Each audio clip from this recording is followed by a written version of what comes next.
Милис кыялданбай деле койсо болот.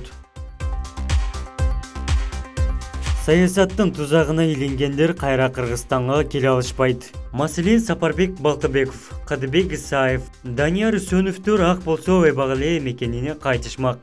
Күнөөсү бар үчүн эрдик жасай албай жатышат. Ал эми көзүр качкындар тууралуу кеп кылбай койсок деле болот. Анткени алар эл алдында чоң күнөөгө батышкан. Бир гана Нурлан Сулайманов капыстан өлкөгө кирип келип, акыры бийликтин тилин таптокшойт. Эми ага эч ким кастарын салбайт деле, анын тагдыры бир кишинин күч түзүмдөрүнүн колунда.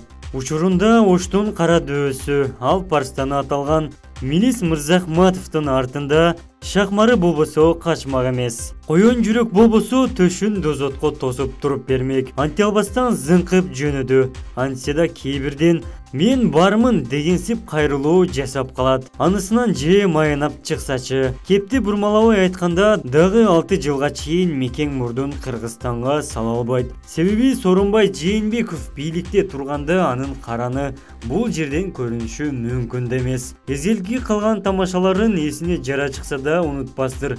Демек Мырзахматов өзүнүн тайыз кыялдары менен жашап турууга мажбур. Ошентсе да бул жактагы колдоочулары кээде аны пиар кылып турбаса, мээлери чокурайып кетери бышык. Кантсе де анын токочун акалап ысыгында жешпеди беле. Булак ачык сөз.